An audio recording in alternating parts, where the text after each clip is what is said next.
Welcome back, everyone, to Tech Talk, the officially unofficial Transformers TCG podcast. I'm joined, as always, by Scott of VectorSigma.info. And before we really get into the, we'll say the insanity that was reveals this week, I do want to, well, we're going to have a short pre-recording that we're going to insert here. If you're watching it, you'll see some of the details, but definitely check out the descriptions for this video and this podcast, because we're going to have all the links associated with the events that, well, I'm about to relay to you.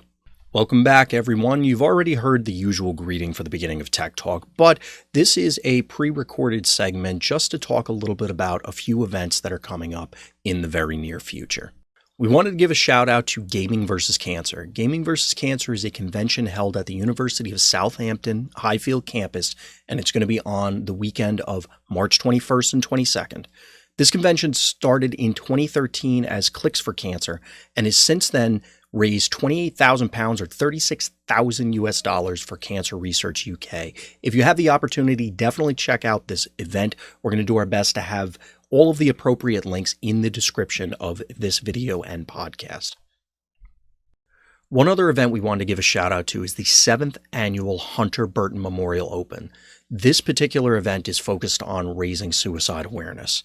Whereas in the past it was primarily based in Magic the Gathering, now it's going to be expanding to include other games, the Transformers TCG among them. The Transformers portion is scheduled to take place on Saturday, March 28th, and this is another worthwhile cause that if you have the opportunity to, you should consider supporting. One additional event that we wanted to call out is, well, our own, and that is the Transformers TCG Grand Tournament. Now, we don't have a charity attached to this particular one this time around, although we have run them in the past. Instead, we wanted to call this out because, A, Top Deck has made a lot of efforts to support the community in the past. The prizes are fantastic, but additionally, we're tacking on a little bit extra. As we discussed on previous shows, there's going to be Origins passes added on for the culmination event. And then there are chances to win raffles leading up to that event for the same thing, that is Origins passes. So if you have the opportunity, come on down. These are going to be monthly events. We're always looking for new people. And we're back. Thanks, me. So we're going to dive into the reveals. We don't really have a whole lot of time to mess around, Scott, because I feel like we got half the set today, or this week, really. I know, I was looking at the numbers of like how many cards were revealed of like X of Y cards in the set, and like it's a good amount of the characters have been revealed so far. Like I want to say like half, and like with the battle cards, it's like, I mean, maybe after today it's another like 3 or 4, but like it's a large set when you like, if you're counting a card as like a stratagem, for example, like do they count? Like I don't know, like like so when you factor all that kind of stuff in, there's a lot more cards to worry about. I know we have them like line by line, but like those things take up a slot for us, but I don't think really take up a slot like in the set per se. So like there's a lot to get to, even though like there's a lot here. So it's a larger set when you count the stratagems for specifically that reason. Yeah, it does throw it a little bit out of whack. It throws my overlays out of whack. I have to admit, some of these cards I didn't get as much time as I would have liked to have put thought into them, simply because just collecting them all and collating everything was a little bit more of a challenge this time. So if you're watching this after the fact or even live, you'll see that there are some significant changes to the overlay. I'm trying to mess around with stuff. We may have a little bit disjointed in general, as obviously we're recording this in 2 parts, as you'd expect, but also earlier than the norm for part 1, simply so that we're not doing this till, next Thursday.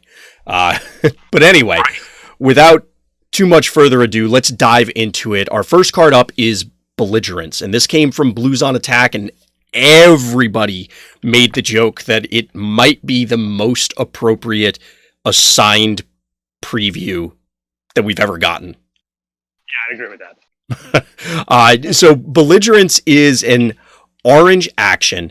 Until end of turn, each blue either player flips during a battle is an orange instead. And this is a card that definitely seems, at least to me, And Scott, you're always better with the finger on the pulse of the community for reactions and things like that. I could certainly see a lot of people underestimating this card initially. Was that the case, or I mean, this feels like it could have a humongous impact depending on the scenarios.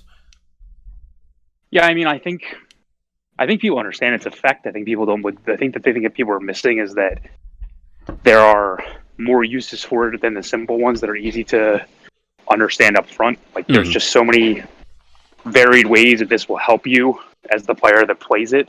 Right. Like, it has very simple uses, and then it has, like, it actually fills holes that, like, have never existed in the game before, like good orange combat actions that don't damage you.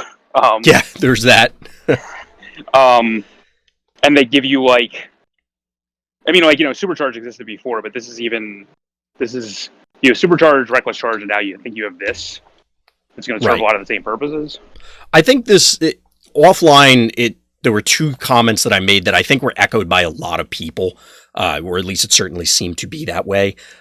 One is the sort of PTA, press the advantage comparison, in that you're taking away some of your opponent's defense, potentially, well, realistically, preemptively, because you're taking away those blue pips.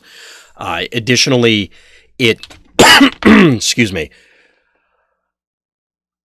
it solves one of the issues that I personally had with Inverted, which was a card that was very interesting, but obviously has not made a competitive splash, and that's that you're now getting hurt by your own effect, because it's, all right, I'm switching modes, and now you're stuck there, so you need to close the game out this turn. Whereas Belligerence allows you to sort of get the best of both worlds by, you get to go into the glass cannon mode, but only when for your turn. You give it up, so you're not really a glass cannon. Right. I think there's so many, as you said, there's so many situations where this thing is going to make a significant impact. Obviously, some more than others. It comes back to, I think, when you were talking about the like black pips way back when, that if you set up a grid for the scenarios that you want this in, I think it's a higher amount that you do than you don't. Welcome. Yeah, I mean, like, you have the easy thing to understand, which is the defensive deck situation. Of course. So then that's like a -2 to them. And if you're playing your own defensive deck, it's another +2 for you. Right. So that's like the absolute best situation, of course. Right. But I believe that there are other ones that matter as well, which is basically like turning your matrices and rollouts into double oranges, and turning their equivalents into less, etc. Yeah, it's going to make an impact, and I anticipate that this is one of those cards that's going to show up everywhere, especially early on. Is that something you'd agree with? That, like, I haven't seen negative reaction. I think it's more that people may be even underestimating what it could possibly do going forward. Is that something that you've seen as well, or is that out of scope at this point? I think the big decision is whether or not it's going to show up immediately in blue decks is going to be the question. And in mixed pip decks, because, like, if you're in a truly mixed pip deck, you don't want to be in a situation where it's not actually helping you as. Of course. But the key is that it still hurts your opponent's blue decks tremendously. Yeah. Now, whether... Oh, go ahead. Sorry. No, so like as long as, like, from a sideboard perspective, it should be in every sideboard at minimum, if not a certain number of the main deck, just for those matchups. But I believe, like, it's so easy to just slot in without having to worry about that, in my opinion. Yeah, I think this is one of those cards, especially your point, because you board it in and you're taking something away as opposed to gaining something, which may, in the abstract, sound very similar, giving yourself +2 versus them -2, but it does have subtle differences, and I think going forward we're going to see definitely a delineation between people that are using this card effectively versus people that are just, oh, well, this card's good, I'll just jam it at the first opportunity. The thing I like is that a lot of bold effects are blue now, and this actually helps you play them. Yeah. Uh-oh. Looks like the wind is starting to eat you there, Scott. Although we did get a little bit of, I guess you were checking out, so. So when we last left our Intrepid Heroes, we were finishing up with Belligerence, but was there any other details that you wanted to throw in about this card, Scott? No, I don't know if you caught it, but, like, a lot of bold effects are blue. like your backup beams and the plane card and things like that. And I think if you're playing this as one of your only oranges in an otherwise blue deck that still makes use of bold, you're going to get even more benefit out of this. And I think it's actually like an upside for those decks. Absolutely. As we say with a lot of other cards in this set, like the multicolor aspect of it helps certain cards like Galaxy Prime, Fortress Maximus, things like that. So there's going to be a lot of like niche uses for this as well. So like out of mostly blue decks to want to get oranges at certain points, this is going to help as well.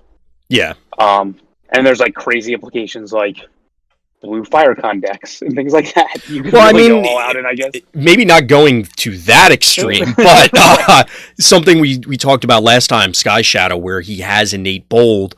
You can play the deck defensively, and then, oops, all of a sudden, I'm going to close the game out right now because, belligerence, I have bold 2, I flipped a bunch of double blues. Right, and you said, because he has bold 2 and tough 2, you're not getting hurt by that, like, invertedness, because absolutely it's not hurting you on the tough side, so you're right on that then. Yeah.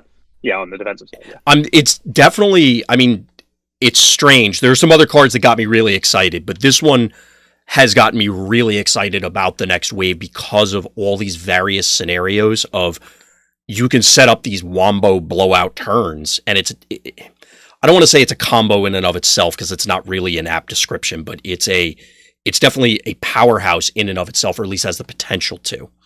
Most defensive decks are relying on tough, and you're literally just countering them. So this is a complete counter to hidden vertication. This is a complete counter to sparring gear, a complete counter to like almost a hidden gyro kind of thing. Right. Yeah. Right. Like this makes. I mean, cards like this actually, and I wouldn't be surprised if we see more of them, because what it seems like it's doing is inborn stats and like solid numbers, like real numbers as opposed to bold and tough, seem like they're more powerful.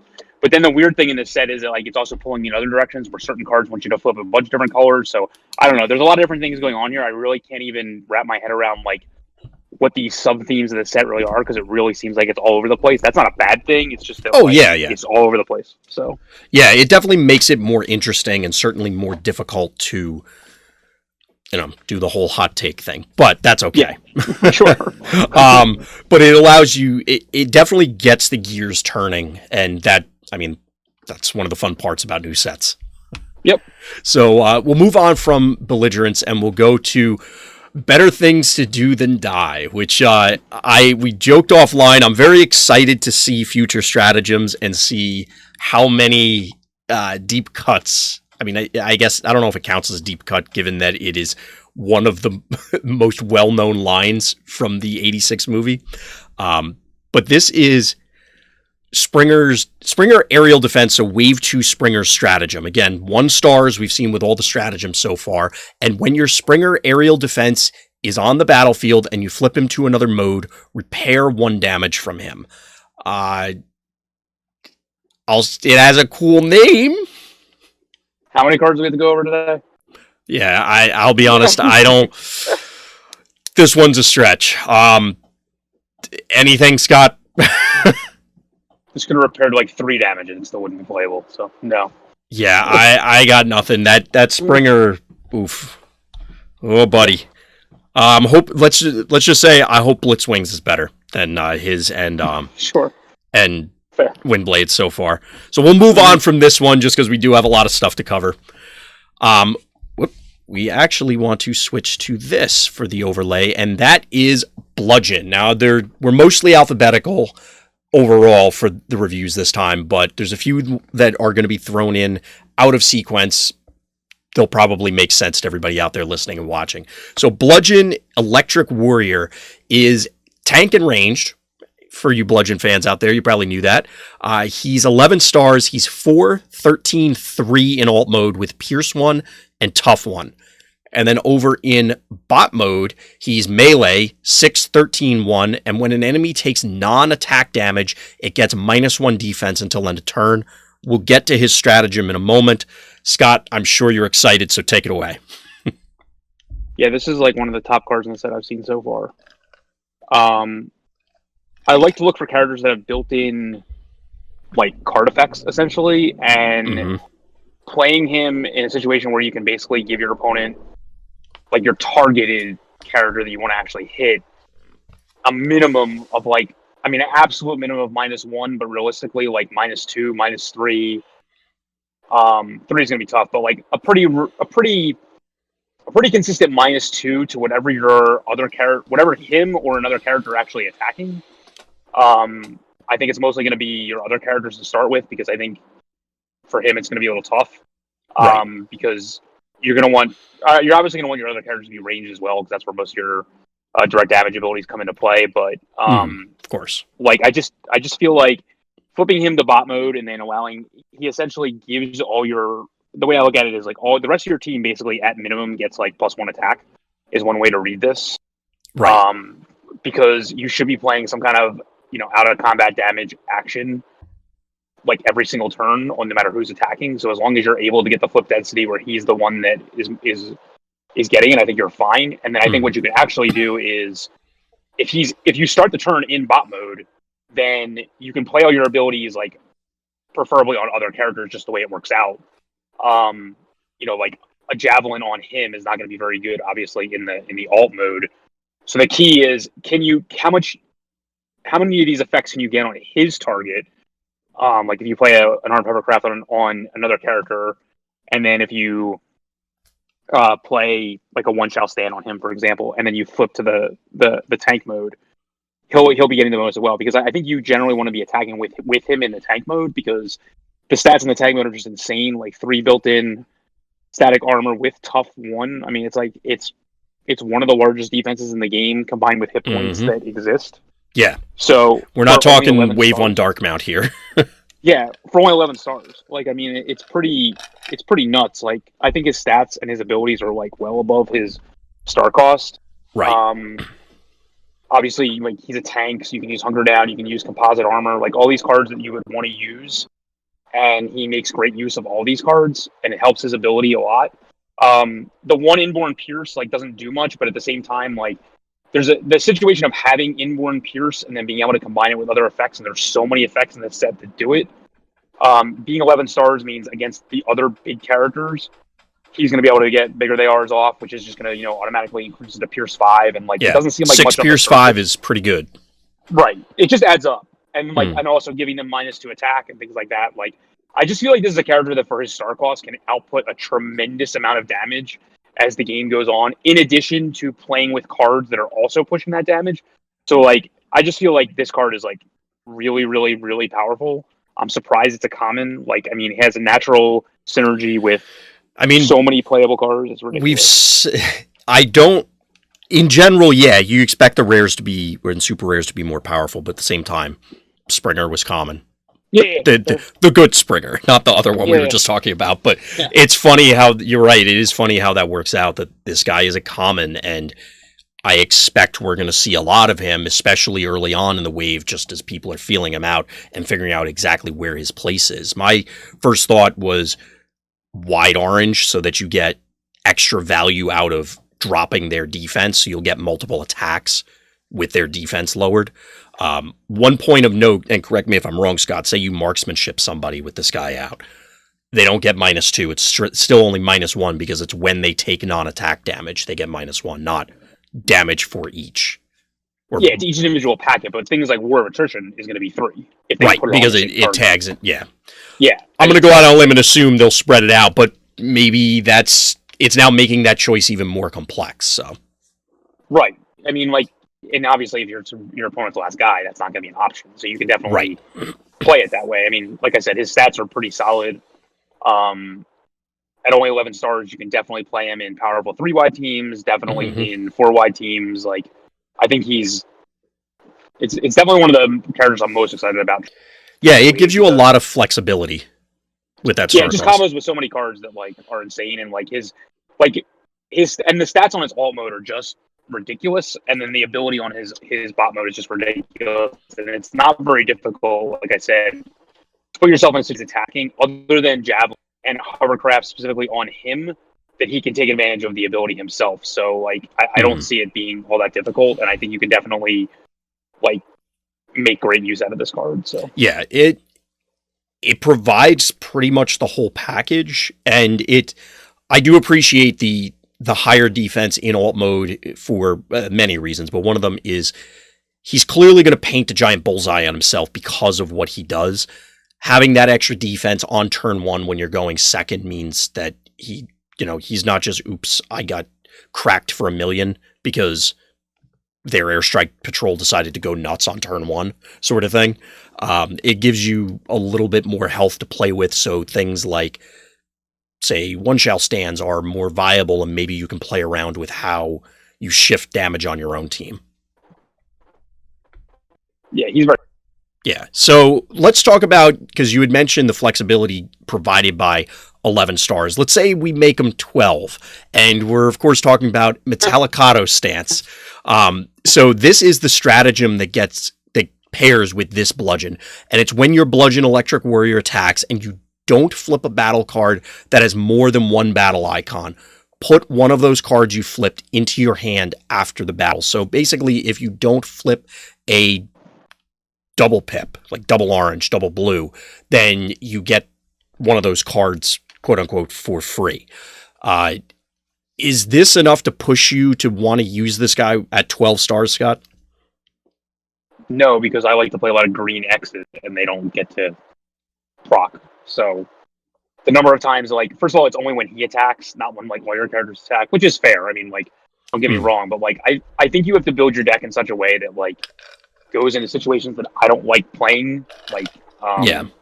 I mean, I assume, like, first of all, I assume if you, let's just say you flipped a single orange and a blank, I assume that counts because you didn't flip any more than one icon. But even that situation, like, I think you just have to slant your deck in such a way that's, like,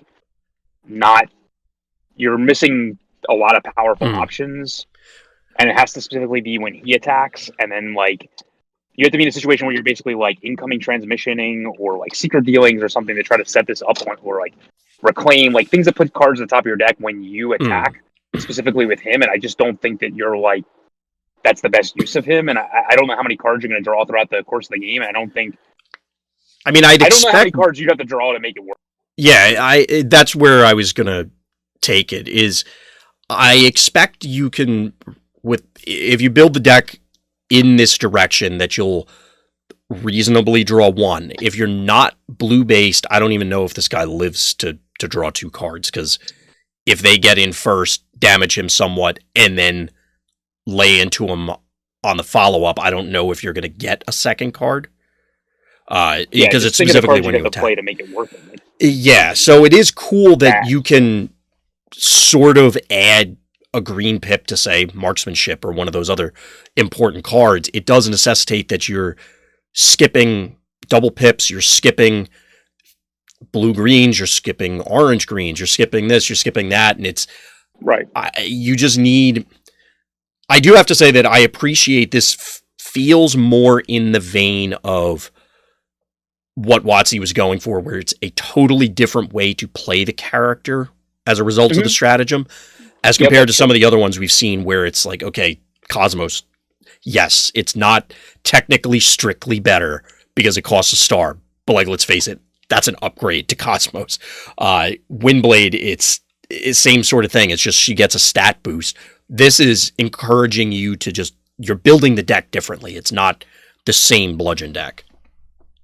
Yeah, I'm not so concerned that he goes to 12. I'm just concerned that, like, the way you have to build the deck just isn't worth it because of just the way the games play out. Like, I just don't think you're going to be in a situation where you're going to draw a bunch of cards, and I don't think it's worth it. Yeah, I can definitely get behind that. So let's switch back and go to the other card that was previewed with Bludgeon, and that's Master of Metallicato. It's a orange specialist, black ranged, blue melee action card. Choose one of your characters. When it attacks this turn and you flip battle cards, it gets +1 attack until end of turn for each different color among battle icons you flipped. So just as a quick reminder, the cards count as... So if you flip this thing in combat, it still counts as an orange, black, and blue pip for things that look for the pip colors, but not for their combat effects. So if you don't have a specialist, you won't get the orange pip. I'm sure in audio medium this is going to sound super weird, but just throwing that out there. So I mean, now that we have Fort Max and other, I mean, there's a lot of things that seem to care about having a whole bunch of different pips. Obviously, this included. Do you care about this, Scott? Yeah, big time. This is like, at the time that it was revealed, I thought it was the best faction that had been revealed thus far. I'd have to sit back and think about it if it still is, but this is, I mean, at minimum, this is going to be, I mean, this should be like a +2 easily, right? Like, easily. You'd expect it, at yeah. minimum. So again, like for a specialist that's attacking, this is an orange +2, which shockingly doesn't exist in the game. Yeah. And for like a melee, this is just a worse, like at worst, it's a worse leap in a battle. Yeah. And for range, it's just a bad pip, but who cares? Like, it's still really powerful. Yeah, you can't have everything. I mean, if you build your deck correctly, like, and if you use this in a bold base deck, okay, then you're in a situation where, I mean, this can easily be. I think this can easily be +4 in a normal deck that makes use of bold without even batting an eye, just by playing the cards you would play normally. Mm-hmm. Like, all you have to do is do things like, okay, I'm going to play some steady shots in my deck instead of leaving battles, or okay, I'm already playing some sparring gears, or okay, I'm already playing green X's anyway. Oh, I already have some javelins and other whites in my deck anyway. Okay, and I have my primary color. Yep. You have primary color, white, green, black. Not to mention you have 3 of these in your deck. So, like, the ways of getting to 4 just seems so easy to me, especially if you're talking about including bold, that, like, it just seems so basic to me that I don't even think it's, and then let alone like matrices, rollouts, things like that. Yeah, I was about to bring those up. For its actual card effect, I think it's extremely powerful. And then from a pip perspective, I mean, every Titan, well, the 2 good Titans want this. Yeah. Well, I guess the other guy does too, just because I guess he's blue, black base. I don't know. Whatever. Card, yeah. But yeah, I was going to throw out the obvious. Well, Metroplex probably cares about this. Oh, he definitely does. Yeah. And then, Fortress Maximus, like you mentioned, Galaxy Prime, like anything that wants multicolored, like, but even like, if there's a melee character that keys off black cards, if there's a melee character that keys off of orange cards, or a specialist character that keys off the other colors, like, it's very easy to slant this in and gain the color you actually want out of the deck. Like, maybe I wouldn't play this as an off-color card, but like you would if it's an on-color card for your team, and then you're also getting these off-color cards that work as well. Things like Thundercracker, absolutely. Trying to think of the other ones, but like there's a lot of Alpha Trion we've mentioned before. Like, I just think this card's very powerful in all aspects. Like, to me, it's like one of the, like, it's just very unique, and I think it's going to show up in the decks it's going to show up in, which I assume is a decent amount of them. It's going to be one of the most powerful cards in the deck, both from a pip perspective and a use perspective. And I just feel like it's at minimum going to be like a leap in battle, and that's just really powerful. So you mentioned something earlier about it being an orange +2. So here's a rules question for you. Say you flip this with Battlefield Legend. Do you get the bonus?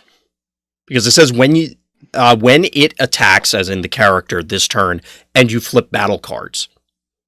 So you'd say you flip this as one of the battle cards. Can you play it and then get +X? I doubt it. I'm thinking you can't. But as you were talking about that was kind of playing in the back of my head of, oh, well, hey, now Optimus Prime has something that instead of, we always have to explain to people that Supercharge doesn't work. Here's your static attack buff, but still doesn't work. Womp womp. Yeah, I don't think it'll work, but we'll see. Yeah, I anticipate that it won't, because that just seems to be the way, but we'll see if that happens. So any other thoughts for a card with too long a name? No, I think it's powerful, and I think it will see play. Yeah, I agree with you. This thing seems like it has some legs under it. So we're going to move on from there to one of our character cards, and that is Brainstorm, Biomechanical Engineer. He is one of the new bodies that we have. He's 9 stars, 4, 12, 2, plain, and ranged in alt mode. And when you flip to alt mode, you look at the top card of your deck. If it's an upgrade, you may play it. In body mode, he's 5/12/1. And when this attacks and you flip at least one upgrade, you may put one of the upgrades you flipped into your hand after the battle. Is this guy setting your world on fire, Scott? How many stars is he? 9. No. It just, I don't know. It stat wise, and it's cool to be able to play. I can't picture a deck at the moment outside of, I guess, Jetfire that's going to play like 30 upgrades to be able to consistently get the free one. I don't know. It just, if you're going to great lengths to incoming transmissions, upgrades to get the free play, I guess that's something new for the Autobot side as compared to Decepticons. So maybe there's an interaction there. Because Galaxy Prime hasn't been able to do it since last week. Well, I mean, as compared to like the Decepticons have gotten more effects for it. So I guess it's not new is not the right word, but it's adding to the pile. I don't know.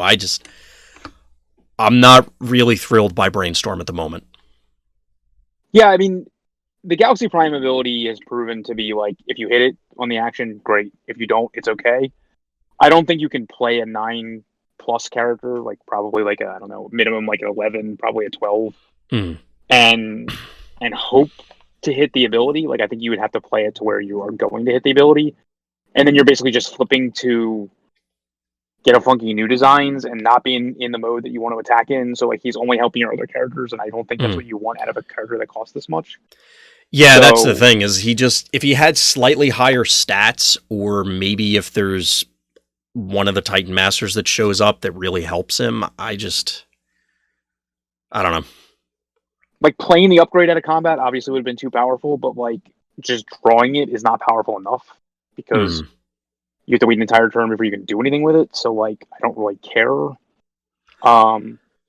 So I don't know. It's just not. Yeah, to your point, you can kind of already do this with Galaxy Prime with a much improved body attached. Yeah, I mean this is one of the weaker Titan Masters I've seen, to be honest with you. Yeah, I like Brainstorm lore wise. He's not thrilling me at the moment with his current configuration, unfortunately. Yeah. So we'll move on from Brainstorm. So next up is one of the Toy Fair reveals. And yeah, I apologize that some of these, people were taking pictures probably with their phones or whatever live. Yeah, they were in the cases, so you had to go through glass to just even be able to take the pictures. Exactly. So the first one up is Brass Knuckles. It's a blue utility that provides Bold 2. Honestly, one of my first thoughts with this was does it open up any other avenues for overwhelming advantage? I don't know. I still haven't really gone through all of the permutations, but you mentioned it when we were talking about other cards, Scott, that having Bold in blue teams is not necessarily useless anymore. No, I mean this is powerful. I mean, if you can play this as one of your only blues in an orange deck, you're getting +2 out of a utility slot, which is really hard to find. Yep. And in a blue-black deck, this is very powerful. In a straight-on blue deck, you wouldn't play this, but in a blue-black base deck, you would play this. It's decent. I just don't know if it'll actually see play, because I think a lot of times at a utility slot, you're looking for literal utility and not just raw stats. Mm. So, like, an aggressive deck would want to be looking for this, but like this is essentially would be like your backup weapon, like then playing a better weapon, and with it being blue, I don't think you would want that. So to me it's solid. I just don't think it's going to actually see a lot of play, because I don't know what the home for it is.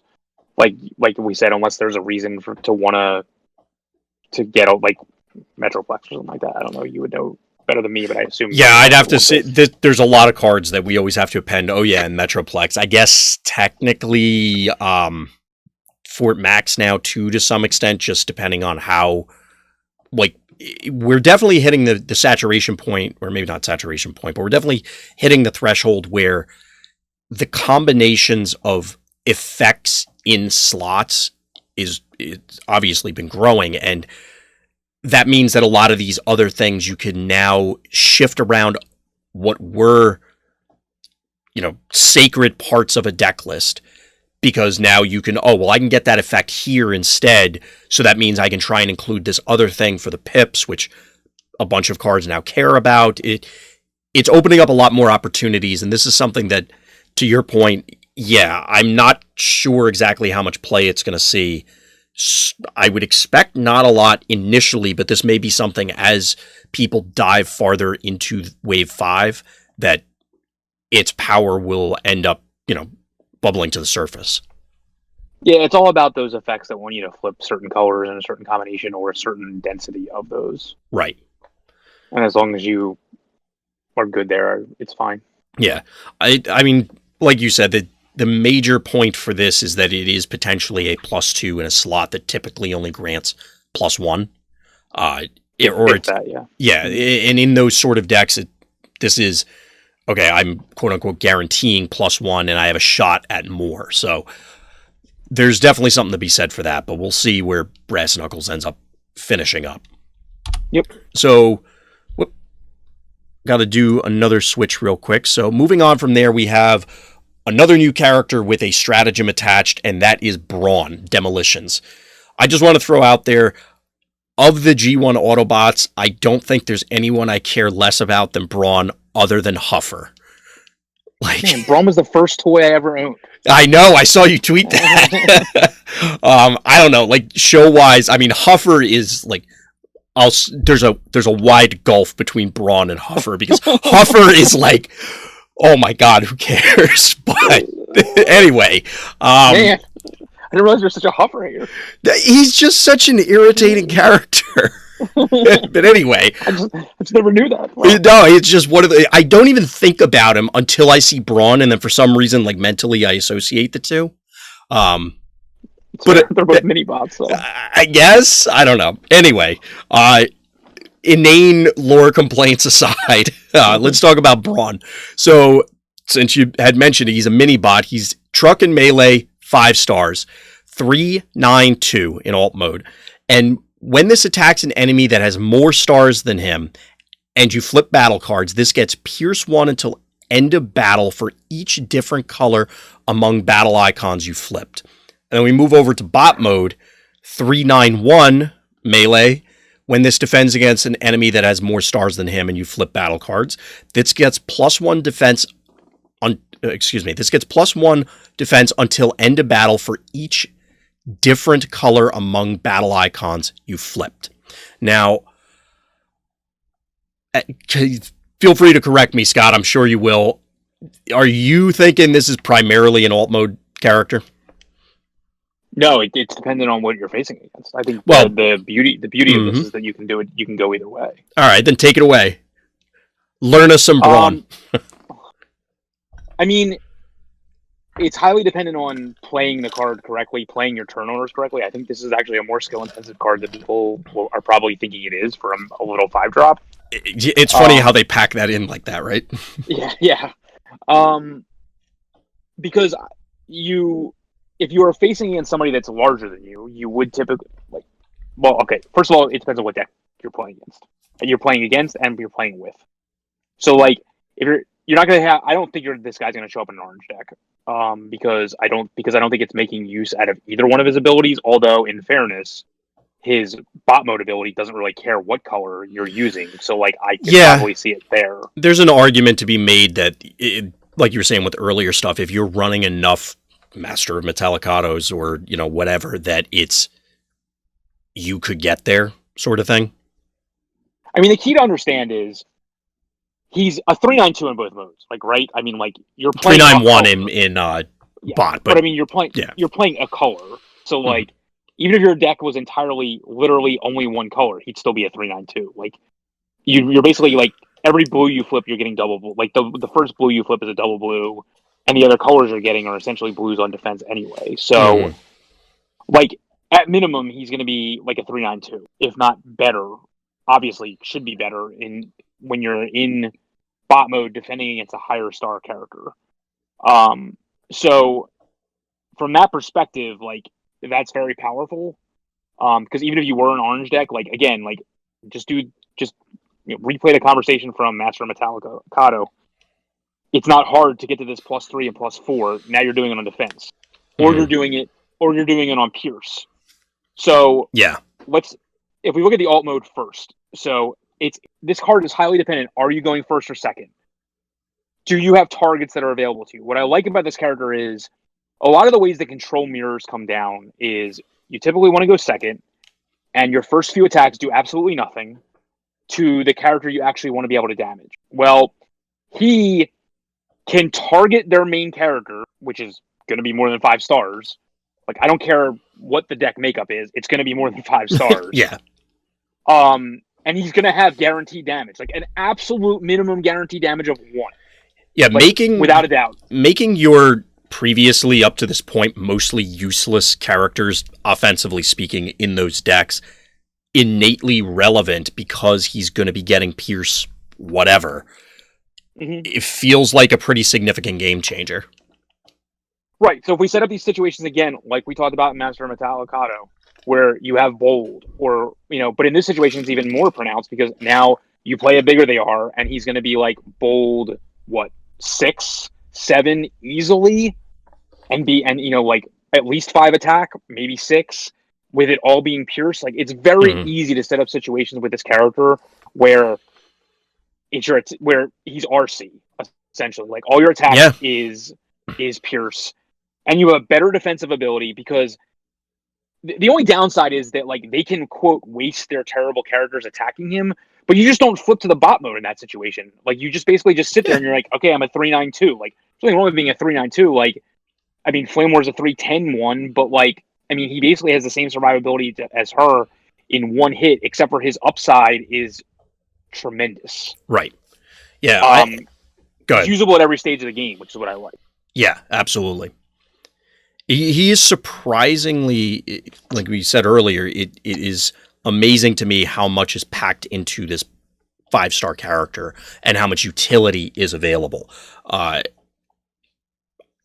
Broken record time, it's just a matter of now your 5-star, which previously was a throwaway, maybe a wall sort of character that you, in a control deck, you're running out there just for the purpose of soaking hits, and then every once in a blue moon you'll get a bigger they are, or you can set up in Galaxy multiple matrices to then make the guy relevant. He's relevant from the word go in the control matchups, and he's comparably sturdy to alternatives, even if he doesn't literally have, say, the keyword tough or other effects, that he's going to still probably soak the same number of hits, or if you manage to get into the other mode, potentially a lot more. But once he has bold and tough, his power level just goes through the roof on both sides. Mm-hmm. I mean, like, and what I like about him is that he can switch roles depending on what you're facing off against, whether you're going first or second, like all these things. And that's why I just think he's more skill intensive than people are really giving him credit for, because I think there's certainly ways that you want to be playing this and the effective way of using him that are going to be very game state dependent. Yeah. I do have to say, despite my previous, I don't want to say disdain, because, I didn't hate him. No, I didn't hate him. There are characters that I really can't stand. Braun, I didn't like, so maybe I was making a joke at the beginning, but yeah, Braun isn't my favorite character, but I do have to say the artwork's pretty sweet, too. Yeah, agreed. He looks pretty cool, and I like all of the level of detail, especially in the bot mode. But that aside, let's see if you care about him at 6 stars, Scott, because he did come with his own stratagem, and that's resilience. So it's obviously tagged to Brawn Demolitions. 1 star as always. When your Brawn Demolitions defends, he gets plus defense until the end of battle equal to the attacker's bold. So it doesn't care which mode he's in. But given the purposes that we were discussing and how he frequently may be the first guy out there, are you anticipating that you're running this guy at 6 stars a lot? No. Yeah. Chad is saying rip Volcanicus.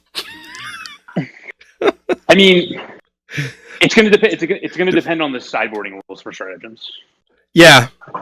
The thing is that, okay, so the scenario where he gets run out early, I don't know. I mean, obviously, over the course of a game, somebody that has bold, if you're running him out against an aggressive deck, or I guess hypothetically even a blue one, but I'll get to that in a second. Against an aggressive one, somebody with bold is going to try and connect with him, and then this stratagem would potentially matter. If it does, I don't know if I care. You know what I mean? Like, if they were doing something to enable the bold and investing cards, obviously they wouldn't with this out there. I almost would rather they did, so they're investing cards punching him and not whoever my character is that I really care about. Yeah, like, stratagems I like are ones that affect the team, and this, again, only helps him. Although it can counter a significant portion of your opponent's aggressive deck. Like, their superchargers just become countered, right? Like, their backup beams just become countered or whatever, right? So yeah, their only hope is that they hit doubles off of every card that bold is enabling them, which is unreasonable to expect. I think it's only going to see play depending on what the sideboard rules are for stratagems, to be honest with you. Yeah, it's I don't know. The other scenario is if these hypothetical bluer or blue-based bold decks, because of all the different things that we're adding in, what I'm picturing in my head is that they're blue-black, and therefore it doesn't matter how much extra defense you're getting. Who cares? So right, good point. It's specifically going to have to be aggressive bold-based decks, and I'm not sure I want to invest the extra star just to keep him alive in that particular matchup. But we'll see. Yeah, I think it's probably not that bad. Right. So, any other thoughts for Braun or his stratagem? I like all that. All right, we'll move on from there. And we need to get our other set back. There we go. So, another character, this one was revealed relatively recently, another character that's near and dear to my heart because of the IDW comics, and that is Chrome Dome, computer programmer. He is a car and a specialist. He's 8 stars, 4/13/2 in alt mode. And when this attacks and your opponent has 3 or more actions in their KO area, this gets +3 until end of turn. How do you get actions in your KO area? Well, in body mode, he's a specialist. He's 5/13/1. And when you flip to this mode, look at your opponent's hand and put an action from it into their KO area. So he does feed himself, although it's going to take some time to strip 3 away unless people are daring escaping stuff. Like, I don't think there's any other way to get them there at this point, with the exception of the self-KOing ones, like, I want to say the Soundwave one. Or no, it's Recover Cassette does it. I don't think the Soundwave Double Black Pip does. There might be one other one that self-KOs. Are you excited about the disruption-based, seemingly, Chrome Dome, Scott? No, not at all. Not at all? Like, literally not at all? It's going to depend on the sideboarding rule. I don't see the use for this up front. I mean, at 9 stars, he's...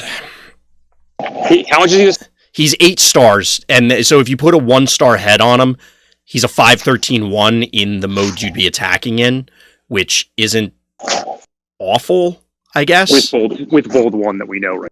Yes, pending, obviously, the other heads. So, 5 bold 1 that disrupts your opponent, I mean, maybe? I don't know if...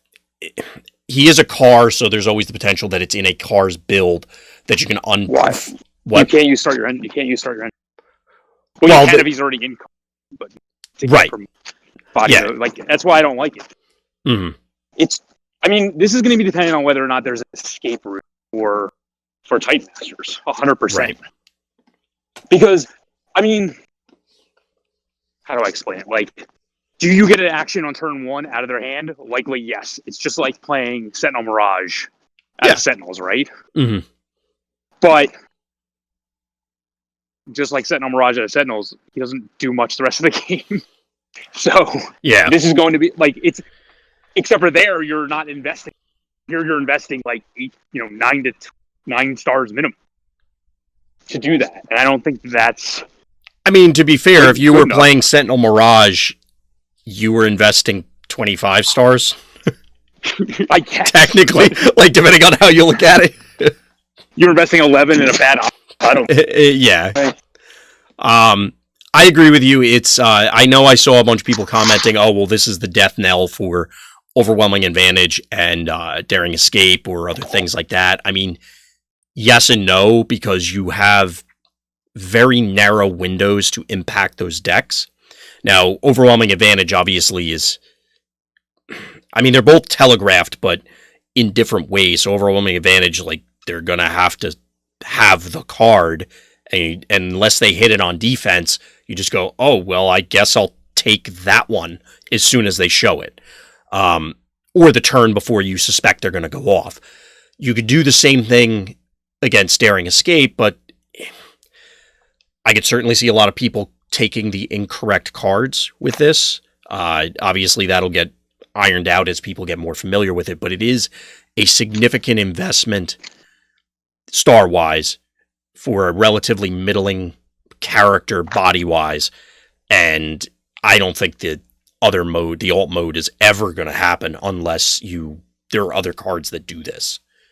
So what are the body mode stats the car mode stats if you actually do get it off? He'll be a 6/13/2. That's for like X, right? That's not. So let's say they print a card that copies it. Mm-hmm. Like an action that does this. Yeah, and then because it's a Titan Master, and because a lot of them seem to have powerful flip abilities, like you're going to play Showing Off, or you're going to play the hopeful eventual body mode to alt mode, or vice versa ability. Like, if you can get it off relatively quickly, I guess it's still just, quote, fine. Yeah, and I was incorrect. He's 7. I think I said 6.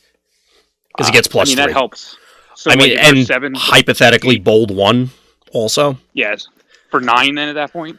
That's where but it is obviously highly contingent on these cards that we're assuming are going to exist, but there's obviously no evidence yet that they do. Maybe they'll show up in later waves for that matter. Even the Showing Off alone is not powerful enough. Now that somebody said it's a dubstep stream, I kind of want to keep the robot sounds and see if I can do a remix to it. But anyway. Go for it. So we're back for attempt number 2. So Chrome Dome, we were talking about him potentially getting, and again, these are all hypothetical cards that we're talking about, at least this time of the recording. A Showing Off effect for the new character types, maybe Showing Off itself, and then trying to trigger this ability a bunch of times so that he's possibly a 7, base 7, because he gets plus 3, although it won't stack, just for everybody that's thinking that. 7 bold 1 or better, plus weapons, plus you've now stripped X number of cards from your opponent's hand. I'm assuming in the period that we lost you, that's where you were going with it, Scott? Yeah, but it's only action cards anyway. It's not even upgrades, right? So, right. Your opponent, you might not even get there even with that. So, I don't think this is very good, to be honest with you. It's unfortunate. I think, while it's tempting to build into the alt mode, I think you definitely are going to have to just suck it up with the body mode, and whether that is a thing is up for debate. As of right now, like you said, both for this and other cards, it's very much going to be contingent on the sideboard cards, and we'll have to play it by ear, I guess. Yeah, I mean, the Mirage clone with still getting a body is fine. I just don't think the body is impressive enough for that ability, so we'll have to see. Yeah. Which is sad. It seems like I have to... the characters I don't like are doing great, and the characters I like, they could use some help, so... Yep. We'll see how it goes. So moving from there, we're back to battle cards, and this is Electro-Optical Visor. We'll move on from Chrome Dome to Electro-Optical Visor. So this is a single blue pip Decepticon armor, +1 defense, and when you put this on a Decepticon, your opponent reveals their hand and chooses an Autobot, or you choose an Autobot card from it and scrap that card. So the obvious implication is potentially a Shockwave card. I'm not really enthused by this. Are you excited by this one, Scott? We've seen 2 Decepticon cards in this set. We've only seen 1 Autobot card, so we have to assume there's more Autobot cards coming.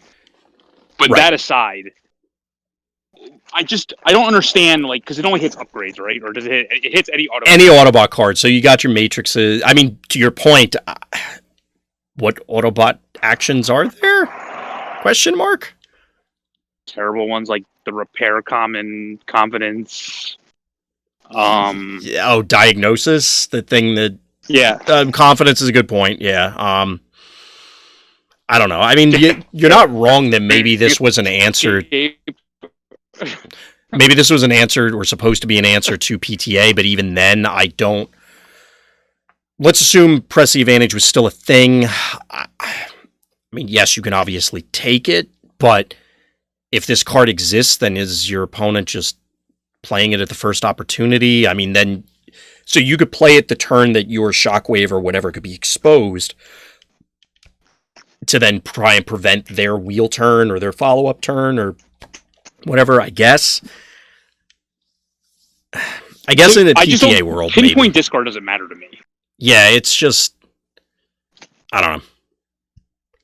Like, it hits Enigmas, right? Like, I mean, they don't matter much anymore. It hits... I don't think it hits... Are the Enigmas actually faction stamped? Yeah, they're faction stamped. Okay. It hits Noble's Blaster, it hits Matrix, but it hits everything your opponent's just going to play right away. This game, you don't hold cards in this game. Like, I just don't think this does enough, honestly. Like, I mean, is it like in addition to Shockwave, like I get to just discard more, like, and it's an armor instead of a weapon? Like, sure, but like it just doesn't hit enough.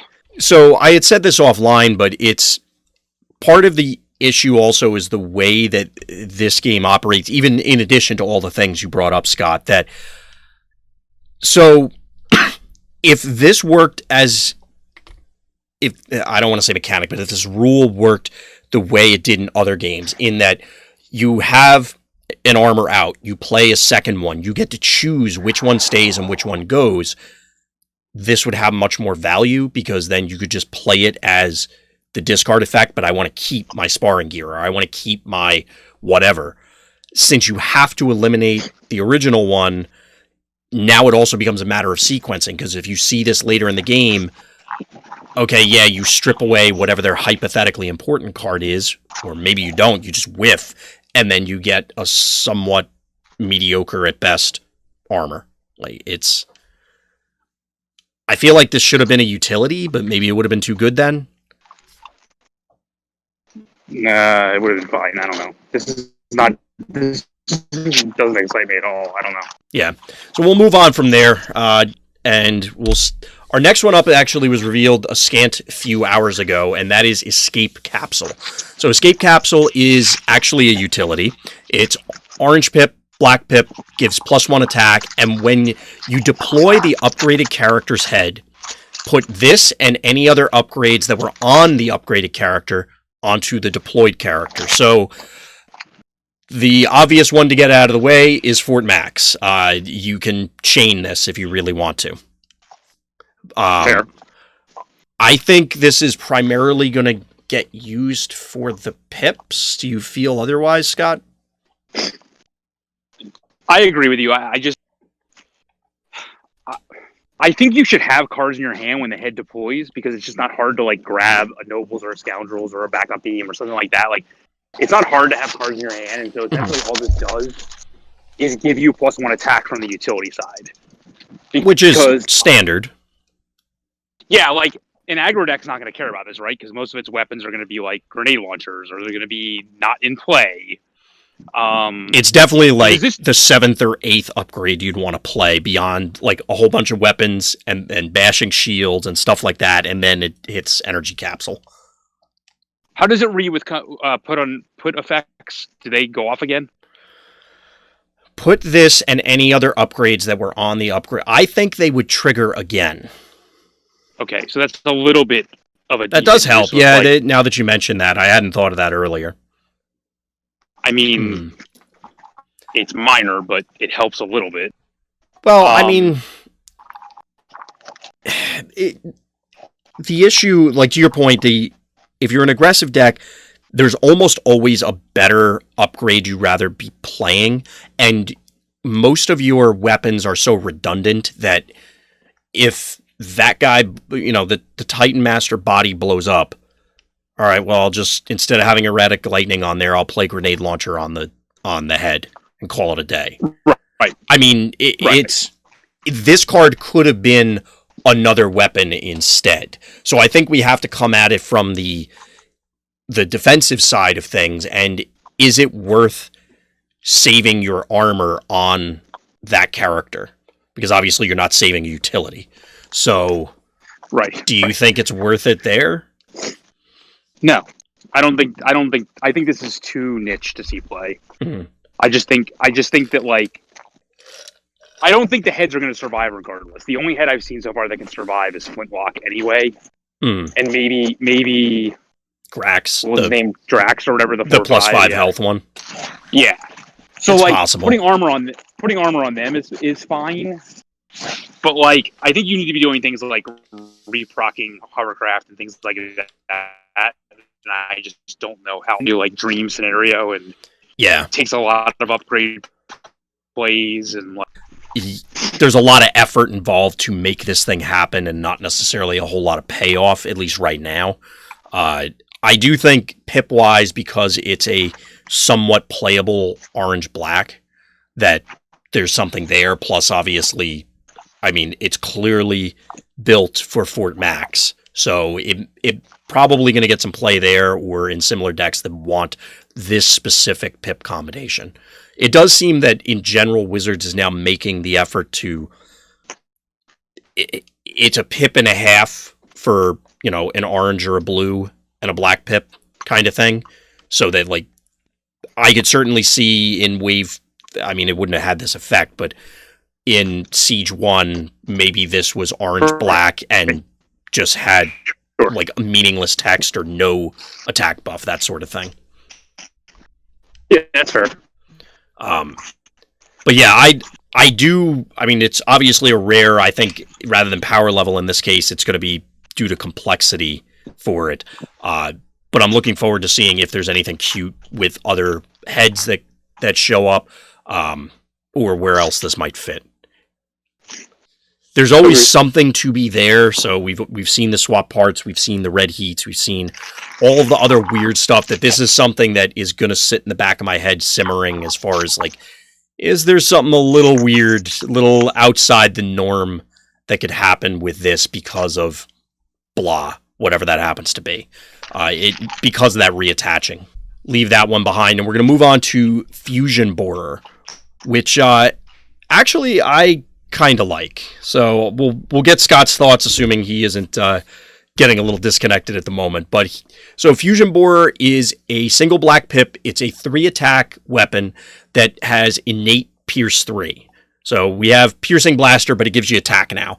And when the upgraded character attacks, scrap this card after the battle. So one of the key things I think for this is that, based on the wording, Sound Blaster should be able to recur this, and then it won't go away. So it'll be there to hand off as a grenade launcher the next turn, assuming, something else terrible doesn't happen. But even aside from that, it's also a viable black pip. So if you're playing that hypothetical orange-black aggressive build, if your guy is going to die anyway, it doesn't matter that this goes away at the end of combat because your guy was dead anyway. But I anticipate that this is more of a Sound Blaster focused card, despite it seems like Ironhide on the artwork. Scott, do you feel that this one is going to see any play? So this is the new Piercing Blaster, Scott. I like this guy. The obvious thing is, okay, well, it's a potential Sound Blaster card. Do you see potential outside of that? This is not the +3 one. This is just the regular straight-on Piercing Blaster? No, it's Piercing Blaster, gives +3 attack, and then it dies after you attack. Okay. This card's really overrated. I saw a lot of people that like this card, and I don't really understand why. Well, I think everybody's excited about Sound Blaster. I don't I don't know if that was the issue, but Well, I don't know. Like, I'm giving him the benefit of the doubt. to me, like we've drawn the 4x4 chart many times, both physically and audioly, Yeah. In the past, and Pierce and Plus just doesn't go together very well. Like, I understand, like, the orange black deck was a little unique because you were basically all your guys were RC. But this is different, and I just don't think that it's going to be very difficult to make these two go in concert with one another without also playing a deck like that. Well, I think that's. I'm assuming that's, again, this is, what happens when you assume, but I assume that's where the excitement is coming from, either the hypothetical Sound Blaster builds, because now, in conjunction with the Crystal, in conjunction with our Disruptor Blade, in conjunction with presumably other stuff, we're now hitting a critical mass of things that he could fetch while simultaneously dodging the scrap clause in some of these scenarios. Allegedly. Right.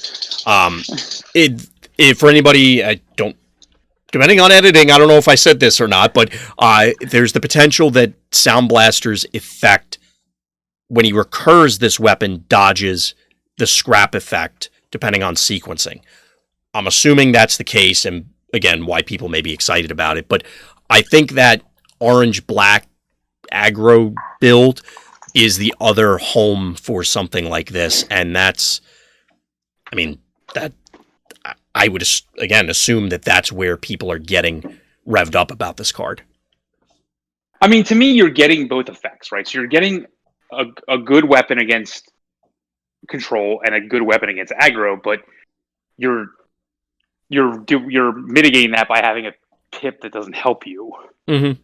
So I just feel like, well, a pip that only helps you some of the time. So if you're running it in that orange-black deck, this could be,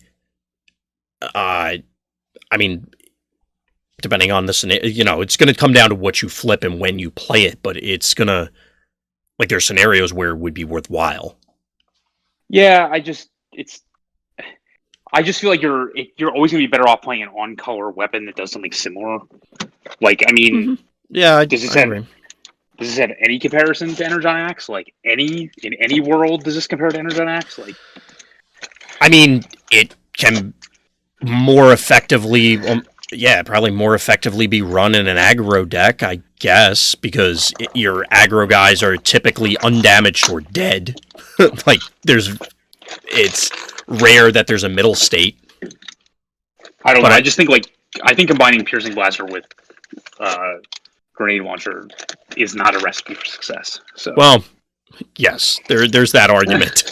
I do think that there's something to be said for the potential Sound Blaster builds, but my issue with him before wasn't necessarily the weapons, although obviously that was a concern prior to seeing a lot of these. The issue was actually the partners, and how you make the 12 stars plus other stuff count while still juggling this requirement for black pips. I don't think that's going to be an issue because I think Titan Masters help that a lot. But I guess I still wouldn't, even if the Sound Blaster ruling was correct, I still probably would only run this as a 1 or 2 even there. Because I don't know. I guess hypothetically, it's going to stick around as long as he is. I don't know. If you assume that he is recurring it's a better Aura Disruptor Blade.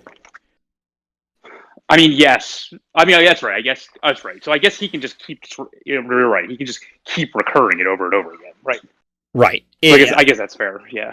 It again depends on the partners in the shell, because if this is an aggressive orange-black build, he may not be long for the world either. I mean, he does have a lot of health, but if you're not defending anything, he's probably going to get snapped in half at some point. So you're only getting so many uses. This will allow you to play in a blue shell and probably be okay then. I forgot that I for some reason clicked on my mind that he's going to just keep getting it back, even if it goes around the ruling. He's just going to keep getting it back. So yeah, because as soon as he moves it, they're going to let it die, and then barring reshuffle, right, he'll have another opportunity. Right. So the only thing you don't get the flip to alt mode +1 thing that he does. I guess that's the only negative. Right. Well, you will. If it stays around, you'll recur it, you'll move it, it'll be a Grenade Launcher Pierce 3, and then it dies, and then you can cycle it back again, assuming the game goes long enough to do that. Yes. So. I guess either way, in that deck, it's probably fine. Yeah. Yeah, that's fair. I mean, as an uncommon, I feel like that it's reasonable for it to fit into that slot where it's, okay, this is the deck it's for. But we'll see if that orange-black build from the PPG events continues to, and even before that, because I think somebody's running something similar at EI, that it keeps rolling. Yep. So, moving on from Fusion Borer, we, believe it or not, Scott, have managed to eke across the finish line to our last reveal for this segment. Again, for everybody out there watching live, we will be going live again later today with the other half for the other 50 billion cards. And that is Grav Inhibitor, which is, I guess, not really the most exciting thing to end on. It's a Black Pip piercing blaster.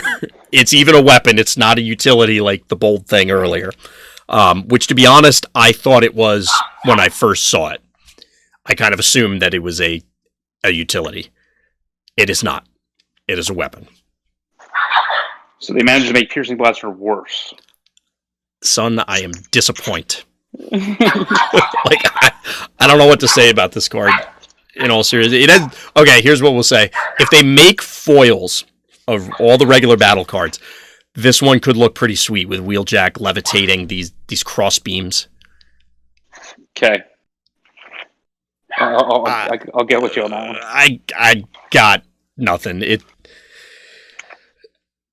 It'll be a good card to make proxies with. It'll be a good card unlimited. Yeah, probably based on what we've seen so far. I mean, any Pierce is good unlimited, so it's gonna be a good card unlimited. Yeah. Yeah, I got nothing else to add for this thing. Anything? No. Yeah. Any other thoughts on any of the other cards before we close up for this half, Scott? No, I mean, this was the worst half. I'll tell you that much. Okay, we'll leave it at that. But there were some really exciting things in this. As always, I'm really looking forward to a whole bunch of these cards because it still feels very far away. Even like we're almost in March, but it's still very far away before we officially get these cards in hand. Yeah, and I think the big issue is just like, there's going to be a couple week delay before you actually get to play with them. Obviously, I enjoy playtesting with them, but in those couple week periods, but. Yeah, that's going to be the big issue. But yeah, I mean, the standouts for me really in this half are really Bludgeon and all the cards that got Bludgeon and his action card, even though it's not really him, and Brawn to me are the standouts in this half. Yeah, I mean, you got to give a special shout out to Belligerents too. Yeah, that's fair. The other ones definitely have some potentially unique scenarios, but are clearly more fringe than the other ones. Agreed. And then there's Grav Inhibitor and Springer's thing. Somewhere way the hell over there. Right. Anyway, we'll drag this one out because we do have to prep for the other one. So, as always, everyone, thank you for listening. Thank you for watching. And please tune in next time for more Tech Talk.